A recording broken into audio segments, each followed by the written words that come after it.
In 1964, Ronald Reagan gave a speech for then presidential candidate Barry Goldwater. The subject of that speech was the time for choosing. We're at a crossroads in this country, and it's time to choose.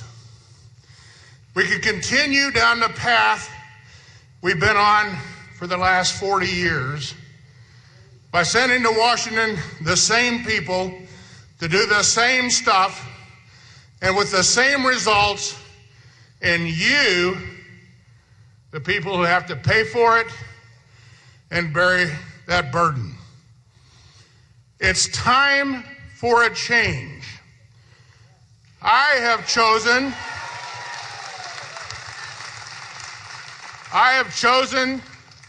to follow an individual who has the will, the courage, and most importantly, the leadership to go to Washington, D.C., dispense with the special interest, and represent the only special interest not represented there, and that's you, the American people.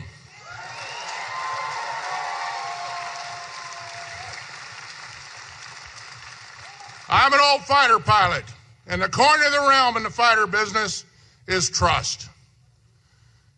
Who do you trust? Who do you trust to get the economy back on track? Who do you trust to fix immigration? Who do you trust to get the United States back in the forefront of all things in the world so that we lead the way and not from behind?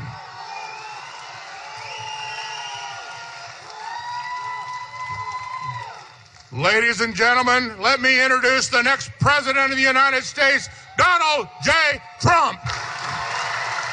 No, I tell the story about Carolyn Kennedy. She's a lovely young woman. I like her because my daughter likes her, Ivanka. Do we all know Ivanka? Yes.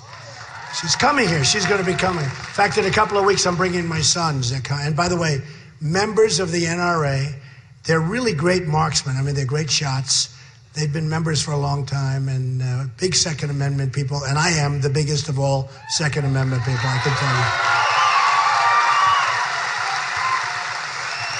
you. You know, I met a wonderful couple. They own a gun shop. Where's that couple? They were great. Where are they? Oh, there they are. Stand up. Just stand up. I said, don't worry, folks. If I get in, you're going to do just fine. Thank you. You know, it's sort of interesting, though. We all know the problems, and we see. But take Paris.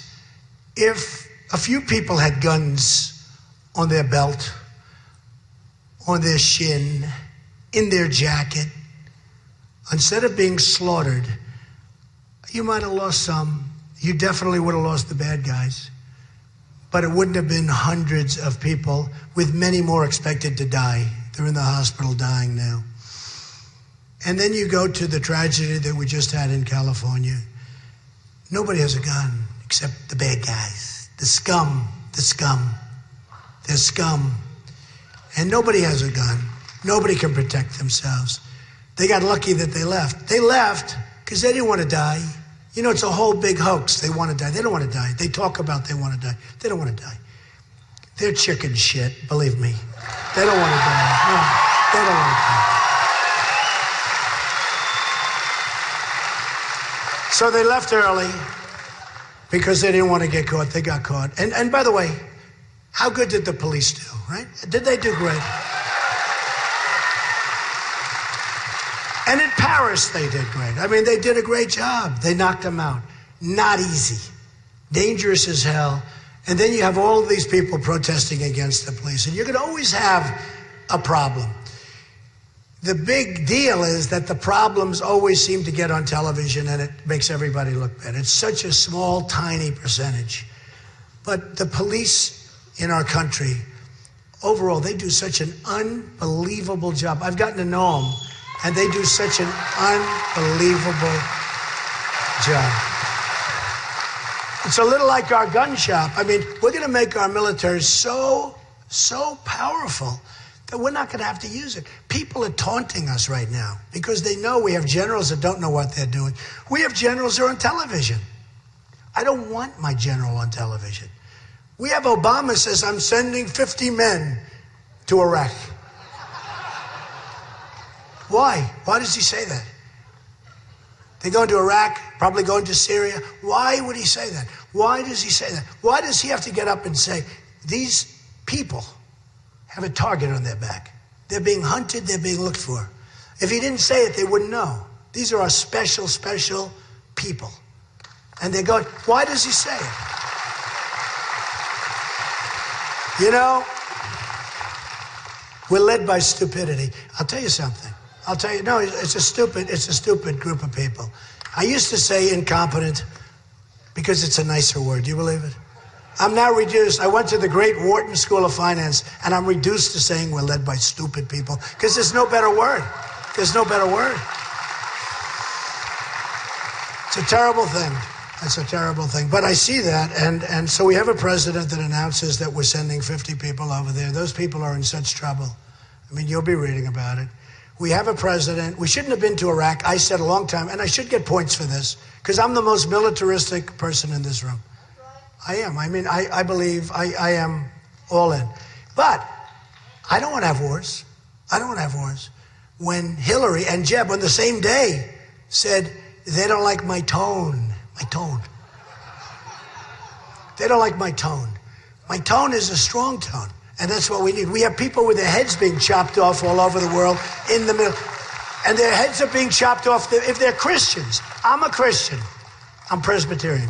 Nobody knows that, but that's okay. I told Chuck and Sam, you should give, especially for this group, give them my confirmation picture. You won't believe it. I was actually very good looking, you know. So I was like, but I'm a Christian. They're cutting off Christians' heads. And that's like medieval times. And he talks about tone. You better believe it. I do. So, thank you. But, so we're at a crossroads. This country has a great chance to be more amazing than ever before. I really believe that. We're going to get rid of the regulations that are driving the farmers out of business. We're going to get rid of the estate taxes that are making a lot of the farmers sell their farms. I understand that. No, I understand it. I understand that. You know, you have farmers out there, they're wealthy, but they're a little bit cash short. And all of a sudden, their farm is worth a lot of money, but the only way they're going to pay their taxes is by selling their farm, and they don't want to sell their farm. And we have it too. And, you know, real estate's sort of that kind of a business. You have assets, but in many cases, if you haven't stopped or whatever, you might not have the cash necessary. People are forced, and many businesses are like that.